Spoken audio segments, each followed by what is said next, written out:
Hey there, it's Wendy from Worldwide Speak, and I'm here with quick tip number 6 to help you build stronger sentences for your writing in English. You ready? Let's learn. Okay, so quick tip number 6, you might have heard this before, but I'm going to go over it again, is to use parallel construction in lists. That means that all items in your list need to have the same grammatical form, whether it's being the same part of speech or the same verb form or the same verb tense. I'm going to give you an example, a pretty basic one, so that we can understand the concept of each one of these: part of speech, verb form, and verb tense. Why don't we take a look at that first one, that we need to use the same part of speech. As you can see in the first example, Elena brought shoes, running gel, and packed a water bottle. Well, if you look at the underlined words there, I've got shoes, noun, running gel, noun, and packed, verb. Different parts of speech. And when we do that in our sentences, it can lead to confusion. So how do we make this sentence stronger and more clear? We make sure that all the parts of speech in the list are the same. And we do that here in the second example where I wrote, Elena brought shoes, running gel, and a water bottle. So what did I do? I just took out that verb, packed. It was really unnecessary, and I just stuck with the noun so that my list had 3 nouns and the same part of speech for each thing. Elena brought shoes, running gel, and a water bottle. It's much more clear and it's very easy to read. Let's take a look at another example, and this time to make sure that our verbs are in the same verb form. Okay, here we go. In this example, the first one, Elena loves to cook, running, and read. Yikes, that is a mess. We have 3 different verb forms here, right? In the underlined words, Elena loves to cook. We have the infinitive, right? We have running. We have the ing form being used as a gerund. And then we have read, which is just the base form of the verb.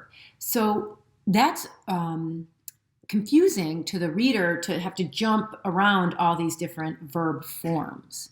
So a couple of ways we could change this to make it stronger would be, 1, we could put all of those verb forms into the ing form, which is really nice and smooth and easy to read. Elena loves cooking, running, and reading. Very easy, ing, ing, ing. The other way we could fix it would be to use the base form after to for each of the verb forms. Elena loves to cook, run, and read. So it's really up to you and your preference when you're writing, but just remember, keep your verb forms the same in your lists. And lastly, let's take a look at verb tense. This is often the trickiest one and the one where I see the most errors from my students. Verb tense is challenging when we're learning another language, absolutely. And then when we're writing in that language, it doesn't come as naturally, right? So pay attention to your verb tenses in your sentences when you go back and you edit them or when you are writing them.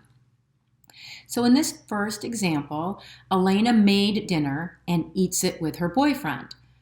Well, I'm confused because she made dinner in the past, but she eats it with her boyfriend. Is this a habitual action? It's in the present simple, so I'm not entirely sure what this sentence is trying to tell me. So because the verb tenses are, they're not the same. One is in the simple past, one is in the simple present. So I need to make sure that when I rewrite the sentence that the verb tense is the same, and that will clear up any of the confusion. So I can write, Elena made dinner and ate it with her boyfriend. So now I understand what happened in that sentence. She made the dinner, And then that dinner she made, she ate it with her boyfriend. So remember, this parallel construction in lists is really crucial for you to have in order to have stronger sentences. And this parallel construction is so important that I'm going to do the next tip on it as well in other circumstances. So make sure that you subscribe so you can get tip number 7 right when it comes out. Always. Thank you for watching. I'll see you soon.